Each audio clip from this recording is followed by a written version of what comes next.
What's up, spectators? Welcome back to another episode of Professor Layton vs. Ace Attorney Phoenix Wright. Last time we got to the witch's mansion, and everyone was all worried because she's not around, so we did a little puzzle. But now there's some sort of commotion in the front. Let's go ahead and read this little recap they give you. The inside of the mansion seemed to be some sort of a workshop, in which shades stirred large cauldrons of strange liquid.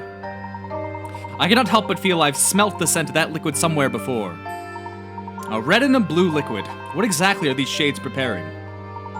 There was also the matter of the door to the Great Witch's room being locked. Just what could have occurred inside? Adele, my boy.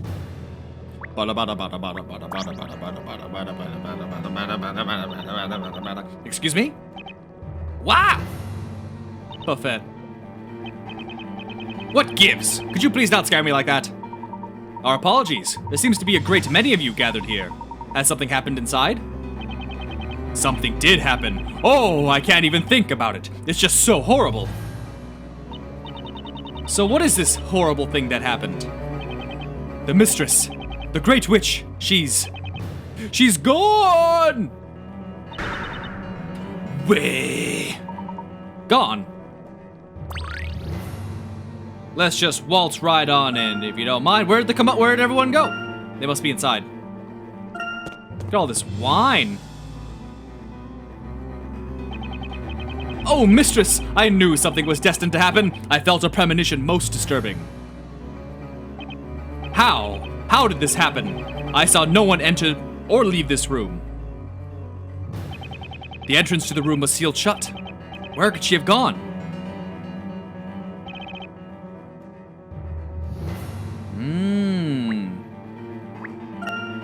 This place definitely screams something serious just went down, doesn't it?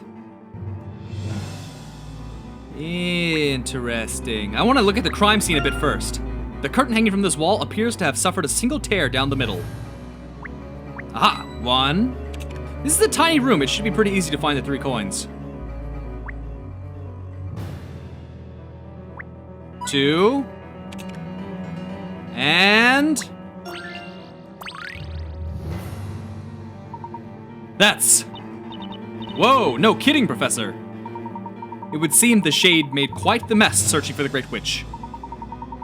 Let us inquire with everyone in the room to get a better understanding of the situation at hand. Right. How about we start with that shade over there? A good suggestion, Miss Fey. Excuse me. You think we could ask you a couple of questions? Sure. What's up? It's not like I'm busy or anything. Could you perhaps describe to us what you saw when you entered the room? Yeah, we all heard what sounded like a fight happening on the other side of the door. No matter how many times we called out to the mistress, there was no reply. We thought something might have happened to the mistress, so we forced the door open. But when we got inside, she was nowhere to be found. You say she was nowhere to be found? And was the door closed the whole time? Yeah, it was most certainly closed. But somehow the mistress managed to disappear. So let me get this straight.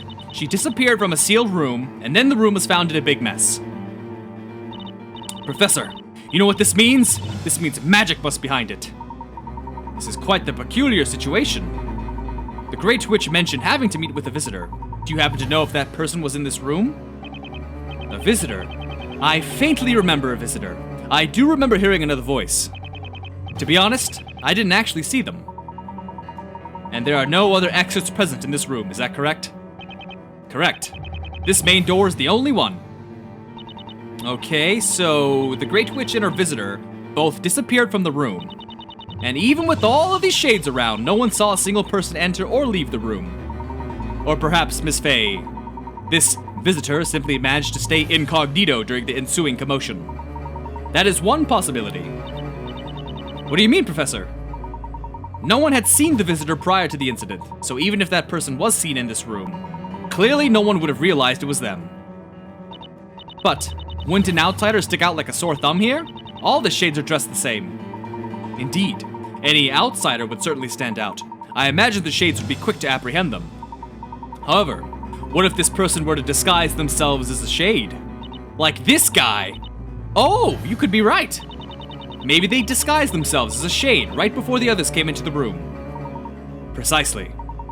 The rather disheveled appearance of this room would immediately draw one's attention, thus providing the perfect distraction for the culprit to hide. Okay. So, where's the visitor now? No one has left this room since we entered. Therefore, he or she must still be in this very room. Alright then, let's hurry up and catch him. In order to do that, we must question everyone currently present in the room and gather some information. What do you mean? My apologies for troubling you once again. Could you please gather together everyone who entered the room? Yeah, right away. Yeah, puzzle time. Who done it? 5 shades enter the room. It is unknown who entered first. Touch letters A through E on the touchscreen to see the shades' comments. Touch the letters A through E on the touchscreen to see each shade's comments. The first shade that entered the room is the culprit. Okay. So shades A through E are listed on the touchscreen. Touch blah blah blah blah. Touch the pieces. Lift the stylus. Oh, from the screen to release a piece and swap it. Ah, okay. Those whose robes were stained with the colored liquid were somewhere in front and behind me. What? Oh, those whose robes were stained in colored liquid. Okay, so you're saying you were here. Wait. So it was like this. He who stood ahead of me did not resemble me in size or stature. So he was either skinny or fat. Or this could be fine too, hold on. One of the small ones came third.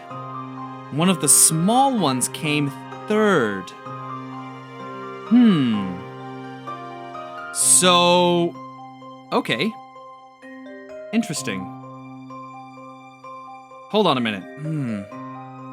Doesn't tell me where he was. Let's find out about what they have to say. My robes were stained with this red liquid as I was carrying out my given task. It is unrelated. I was last to arrive. There was already someone in front of me when I arrived. A little one trailed behind me. Huh. Already someone in front of me when I arrived. This would almost work except for the fact that this guy says he was last to arrive. Is one of them lying? He was the last to arrive. That doesn't make sense. He says he was in between people in paint. But then he says a little one trailed behind him. So it already doesn't make sense. Now I don't know what's going on. Last to arrive? That doesn't make sense. I need hints. I'm already lost. Doesn't make sense to me. Shade C's position is the easiest to work out. Talk to him and find out. Remember, this is not about who is lying, but about which order the shades walked in. Okay. Last to arrive. Ahead and behind me. Okay, we've got that, which means that has to be him. A little one trailed behind me, which is not true. He who stood ahead of me did not resemble me in size or stature. You know, I'll just submit this and see what happened. Allow me to show you my puzzle-solving skills. Yeah, I didn't think so. An ingenious puzzle, but a tricky one.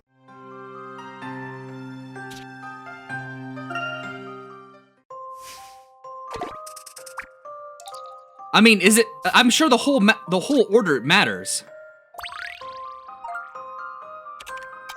Otherwise, I would just put. Shade A may have given away Shade B's position. Shade C was 5th in line. That means Shade B must be 3rd. No, that doesn't make sense. Unless he's saying these two painted guys weren't directly behind him, but in which case the wording is just stupid. They worded it terribly. Okay, what was the hint? Shade C was 5th in line, means Shade B must be 3rd. Okay. So you're saying, is this the order? Small one on the third. Already someone in front of me. A little one trailed behind him. Let's see if I've proven myself. You know what? It was a wording thing. Joy of solving puzzles. That's dumb. Because the guy says there was someone in front of me and behind me who had colored liquid. So you would assume directly in front, directly behind. But no, that was not the case. So, good. Maybe I should have realized that once it didn't seem to make sense that was the case. You're not quite the same as the other shades present in this room. It's a guy. Probably. It's Barnum! Hello, Barnum! The one who was in this room with the Great Witch was you, was it not? Barnum? Impressive work, Sir Top Hat. What? Well, what are you doing here? The Great Witch's visitor was in fact you, Inquisitor Barnum. I have to say, that logic of yours is still as keen as ever, Sir Top Hat. Logic coupled with careful, precise thinking can topple any mystery. So tell us, what exactly are you doing here in this place? I might ask the same of the two of you. How can it be that both of you are still alive? You were turned into a gold statue, and was she not sent to the flames as a witch? Hey, I am not a witch. This must be the Great Witch's handiwork as well. What? No way. Inquisitor Barnum? Did you kill the Great Witch? What on earth are you talking about? I remember doing no such thing. You wretched liar. What have you done with the mistress? Spare me. The condition of this unkempt room is but the result of its equally unkempt master. Insolence! None shall speak ill of the mistress! Please stay calm. Inquisitor Barnum, please tell us the state in which you found this room. Tell us what happened here. It would seem the presence of an Inquisitor has fouled the atmosphere with the stench of distrust. Very well. I will tell you what I know.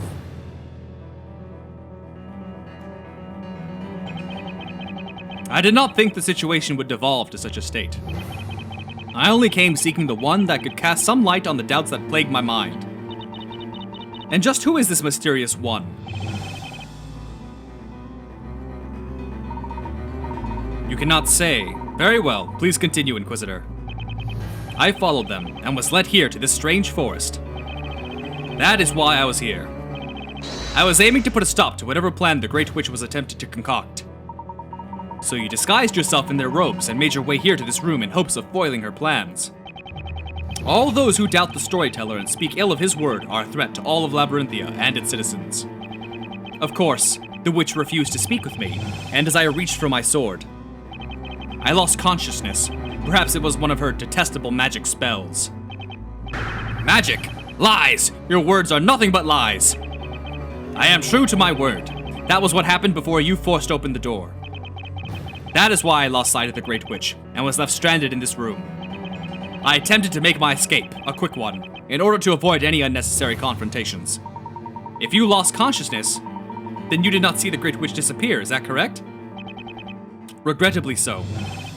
Liar! You did it! Because of you, the Great Witch is... How many times must you accuse me? A court knight is always true to his word. Wait. Then how do you explain all this blood everywhere? Actually, I do not believe this is blood. What? I did not draw my sword. No blood should have been spilt. Well then, what is it? It could be that strange liquid we saw the shades brewing earlier. Oh, I think you're right. It sure smells like it. Perhaps one of these jars containing the liquid was knocked over during the struggle. The liquid must have splattered into the middle of the room, thus creating the scene we now see before us. I see. Now that you mention it, it does look like there's a broken jar on the floor over there. But can there really have been no other way for the Great Witch to have escaped? According to the shades, there is not. Then is the answer not clear? She must have used magic Not quite. Magic is not the only method through which one can exit a locked room. Hey, are you saying this whole thing is like one giant puzzle, Professor? She managed to disappear out of a locked room with no other apparent exits. What other method could there be? Regardless, we must search the room thoroughly for any clues. You got it. I'm positive there's a clue or two lying around here somewhere. Indeed, Miss Fey. Shall we begin? Alright. Ha! Yes, we've already seen that. Ha! Oh? What could this be? Did you find something, Professor? Miss Fey, please come and take a look at this. It's a throne. This throne does not appear to have any of the red liquid on it. Sure looks that way. However, if we just move this to the side... Ah! It must have gotten shoved here during Inquisitor Barnum's mad struggle. But what does this mean? This throne does not have a single drop of the red liquid on it, yet the wall behind it does.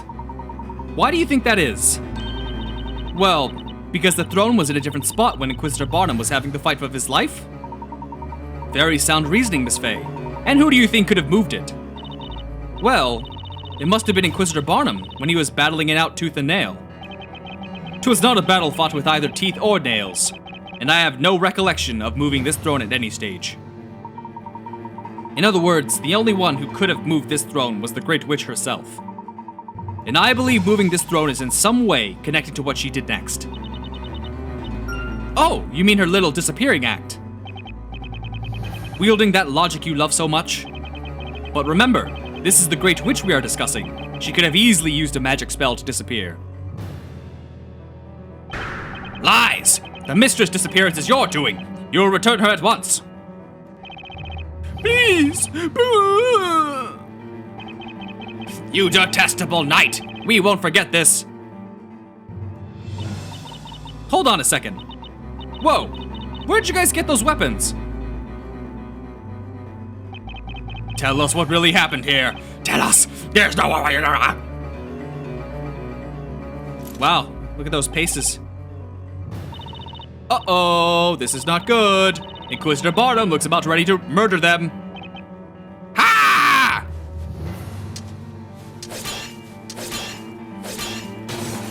Well done, you murdered them good. How did he do that? Listen well, servants of the Great Witch. If you seek the truth, you must find it yourselves. Gah! Whoa, no wonder Inquisitor Barnum is so famous around town. He truly is an incredible knight. I cannot waste any more time here. I must make haste and return to protect the storyteller. Sir Top Hat, 'twas a pleasure crossing swords with you once again. In honor, Inquisitor Barnum. Miss Fey, your courageous acts of bravery are worthy of my respect and admiration. Courageous acts of bravery? That is all for now. Until next time, farewell. Really? That's all we're gonna get out of him during this reunion of the dead? Perhaps the good Inquisitor has anticipated the Great Witch making another appearance. He must have thought it's more important to work out her next move rather than dwell on how she disappeared. Inquisitor Barnum is set on ensuring the storyteller's safety and continuing the fight against the witches. He is quite determined to stay true to his responsibility as an Inquisitor. Miss Fey, let us have one more good look around the room. Right, let's find some clues. We are certain to find something that can solve the mystery of how the Great Witch managed to seemingly disappear.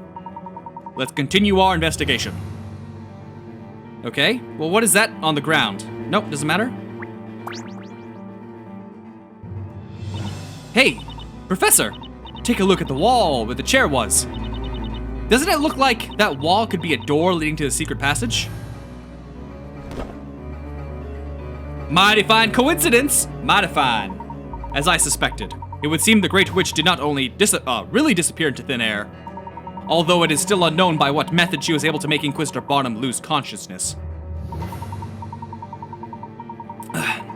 We can assume she took advantage of the situation and escaped through this secret passage. But Professor, Even if we go after her now, do you think we'd catch her? What should we do? I believe she intended for us to discover the secret passage. It would seem she has us right in the palm of her hand. However, if we are to discover the truth, we must continue to move forward. You said it. All right, let's get going, Professor.